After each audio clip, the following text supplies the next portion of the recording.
Hi, my name is Ashley Whitaker, and I am a dually certified speech language pathologist and a board certified behavior analyst or a BCBA. I am the director of speech at Lighthouse Autism Center, and today I am here to talk to you about teaching your child to ask using pictures. Let's talk about the big picture here. Some children just aren't ready to use words yet. That doesn't mean that they can't communicate, and that doesn't mean that they don't have something to say.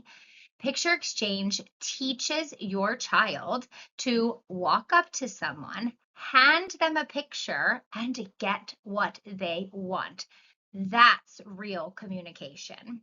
From a behavior perspective, we're teaching a clear, functional request. And from a speech perspective, we are building intentional communication and interactions.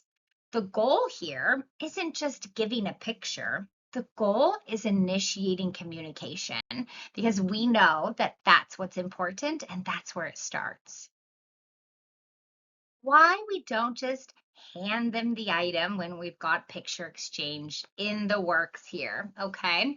So if we give your child what they wanted before they asked, they don't learn to communicate. We create tiny moments where when they want something, they need to ask for it and then they get it and it works. Okay, that it works moment, that's everything. That makes it so that that child understands that they can get what they want by communicating. Behaviorally, this is motivation. When a child wants something, they're more likely to communicate it. We don't withhold basic needs. We're not doing anything like that. But we do wait for communication when appropriate so they learn how asking really works. Picture exchange really teaches a lot. Okay, so here's what it actually teaches. It teaches your child to notice what they want, pick up the picture, walk to you, or, even if they're already near you, but get your attention, right?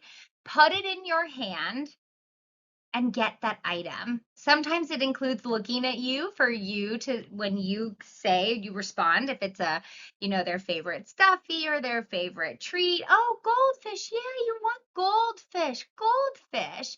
They're going to be looking at you and then they get that item. That is a lot of communication skills in one small action. It's building initiation, it's building persistence, it's building motor planning, and it's building what we call joint attention, which is paying attention to more than one thing in your environment and being able to go back and forth. It's much more than just matching pictures or pulling pictures off of a board. Why we make them hand it to you, you might wonder, why can't they just point at it? It's so much easier. But handing it to you teaches initiation. It teaches a little bit of persistence and it teaches that social connection. It creates a really clear communication exchange.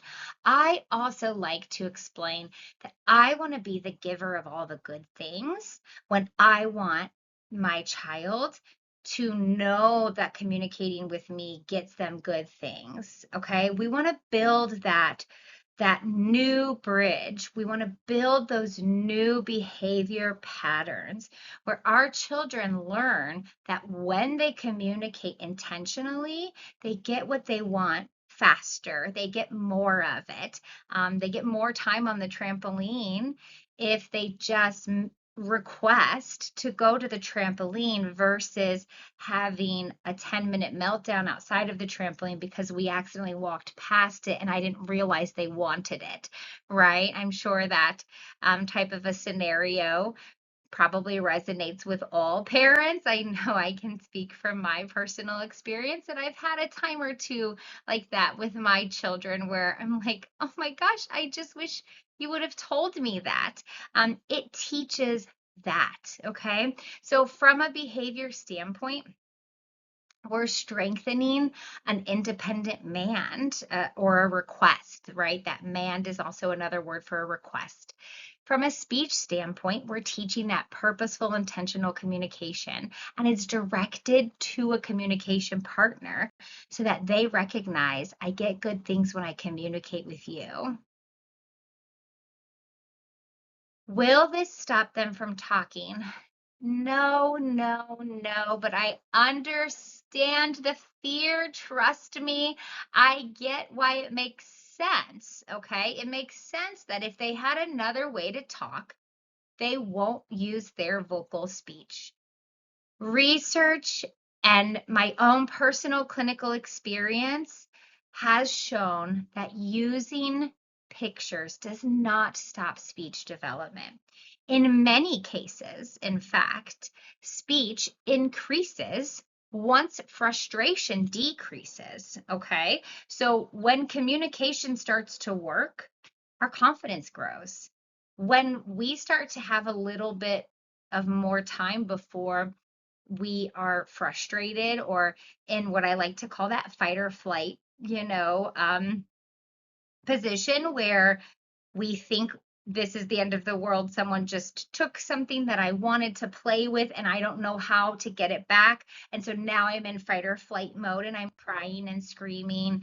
Um, when we build up that tolerance to those situations by teaching communication and by making sure that their communication works and they see it work, their confidence grows.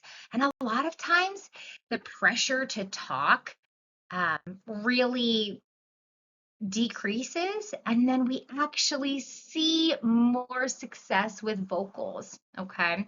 So reducing that frustration can increase vocal attempts. When a child feels successful, we often see more of those spontaneous vocalizations. So, what you're going to see in therapy, at first, we might be physically helping them pick up and hand the picture. That's a weird request for me to just give someone a board and have and expect that they would know that's what we wanted. So a lot of times I like to make it really, really simple, really, really fast so that that child doesn't even really feel like we're stopping them from getting what they want. It's a really quick exchange where I help them grab that picture, and then I just take it from them and I give them the item that they want. It really truly happens in 1 or 2 seconds maximum. It's so fast, right? Where I'm going to help them grab it and then I'll take it. And then I might help them grab it and then I'll take it. I'll reach my hand and grab it a little bit longer. Teaching that patience, right?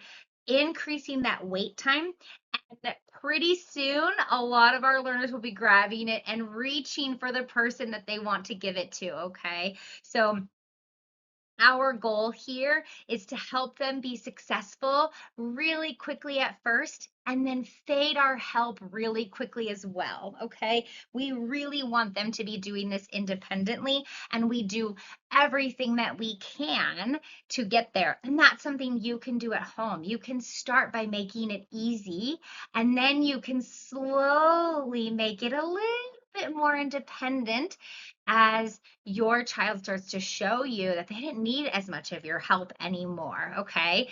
So prompting is so temporary for our learners and our children at this time. Independence is our goal. We help only as much as they need, and then we fade that support. So we want them to be successful from the beginning. We want to show them that communication is easier than engaging in all other non-preferred behaviors in those moments. And even that, that behavior of just moving on to the next thing, right? Sometimes that's the biggest barrier. It's not a problem behavior. It's also like that your child maybe just will move on to the next thing, and you really want them to have a preference and have an opinion on that. So it's teaching them it's easier to communicate than just to move on, and it's okay.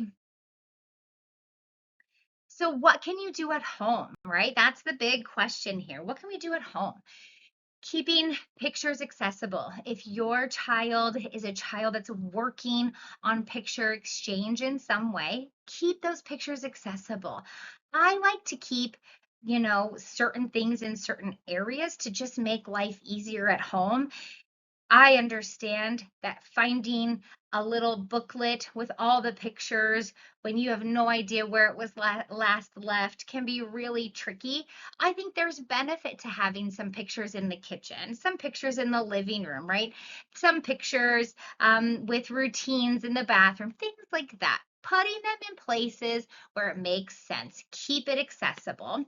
Wait for your child to initiate some interest in communication or wanting something, showing that motivation there.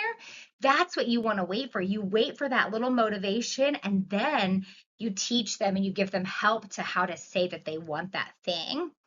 Don't necessarily always say, what do you want? Okay. This is kind of a tricky thing. And I'm always still training, folks now on this. If we always say, what do you want? Then sometimes our children think they can only ask for something if we've asked them what they want. We want them to realize, I have this internal feeling. I want this. It's motivation, right? I can just ask for it. I don't have to wait for someone to tell me it's okay to ask. This is real autonomy, right? Giving our child the power to ask for what they want before we tell them you can ask for it, right? That's critical. Take the picture, immediately give them that item, right? If it's phone, they say phone, you're giving them that phone right away. Basically, as you're collecting that picture, you're reaching for that phone and grabbing that for them too. Celebrate that request, right? Be really excited about your child. They're doing really, really hard things, and they're making progress with it. So be simple, be clear, and be consistent. We want communication to feel powerful and reliable, and that immediate reinforcement is critical early on. But the best thing that we can do is be consistent for our kids and just keep trying. No one's perfect. No parent or therapist or behavior analyst is perfect, but consistency is key, and your child will make progress with consistency. The big takeaway, your child is learning that their actions get their needs met. That's the foundation of all communication. It's the foundation of speech. It's the foundation of sign language and picture exchange or AAC devices, those speech generating devices, okay? Picture exchange is usually not the end goal, right? It's just the bridge to independence. So I like to say that usually not a ton of our kids are on picture exchange for a super long time because we want to build that independence. And whether it's moving to something that's a little bit more of a robust vocabulary system, like a speech generating device or something like that, or they move to, using that vocal speech. Picture exchange is a bridge to independence, okay? And everyone's bridge is a little bit longer or shorter. So we can't say exactly how long a specific child will benefit from it. But it's just good to know that there is the end of the road is independent speech at some point, independent communication. So it's important to remember that picture exchange doesn't replace speech. It builds communication.